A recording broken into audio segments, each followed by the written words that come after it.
Los Angeles Clippers defeated the New Orleans Pelicans at home, 111-90. It's the largest win of the season for the Clippers. They moved to 8-8. The Clippers were led tonight by Blake Griffin and J.J. Redick with 20 points apiece. Redick had 15 points at halftime to lead the Clippers.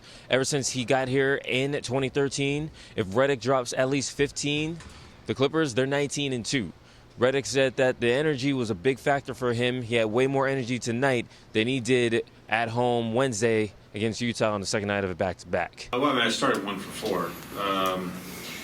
I think it was good for me to knock a couple shots down before I got subbed out there in the first quarter.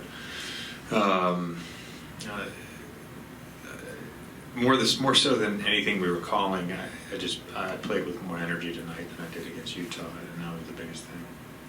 A lot of times we run, plays that aren't for JJ. It looks like it's for JJ when it gets somebody else open. And you said you played with more energy. What is the reason for that? Was it because of the bad loss that inspired you to come out? The NBA schedule. Let me just say this. Having a back-to-back in Portland and Denver is like the two worst places to have a back-to-back. I think anybody that was on that trip will agree with that. Like, that's completely different than playing in New York and then Philadelphia the next night, or playing in Golden State and then LA the next night. Those flights are ridiculous. And, so we had those two. We have Thanksgiving yesterday. I'm certainly not going to leave the turkey on its own. We have a back-to-back Sunday and Monday. I would like to find some time to do some sprints, but, it's just not there right now. So I'm going to have to work myself back into game shape in games, and when the time comes, do a little extra. Chris Paul had 17 points, 5 rebounds, and 8 assists tonight. Unfortunately, he had a play in the third quarter that will overshadow his performance, where he drew a foul on Anthony Davis in transition. Davis left the game with a right knee injury, did not return. Not a serious injury as of right now. Davis returned to the bench. However, Anthony Davis and Pelicans head coach Alvin Gentry, they did not comment on the play that injured Davis. The Clippers, they didn't have a whole lot to say about it either, other than that it's a standard play that happens often, especially when point guards are involved. I drew a foul. We knocked knees. I hope he's all right. Yeah, it happens all the time. I mean, it's a smart play because that big can't stop. I did it all guards do it. You see it every night. If you're in a fast break and you see a big flying right behind you, all you have to do is slow up a little bit. And he's going to run you over, and it's a foul. It's a heady play by the guard, and unfortunately for most bigs, they put themselves in a tough spot.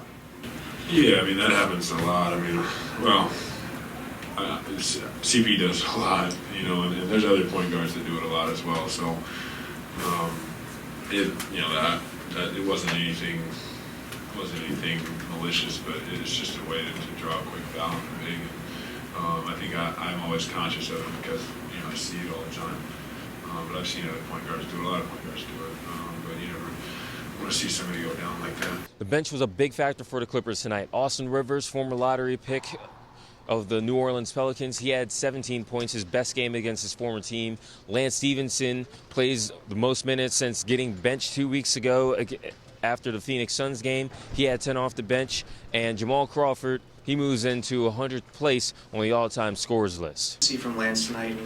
He just played with pace. Like I thought he had that little stretch in the second half where he came out and tried to score, and then he got himself in trouble. When he was in the first half, he just was trying to do energy plays, rebound, make plays, go downhill, make plays for everybody else, keep the game simple.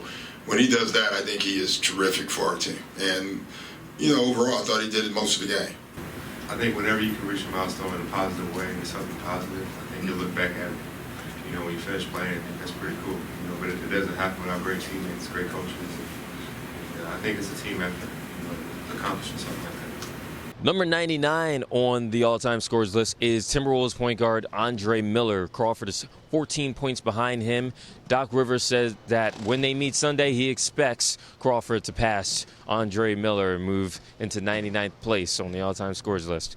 From Staples Center, this is Law Murray for Clipper Blog.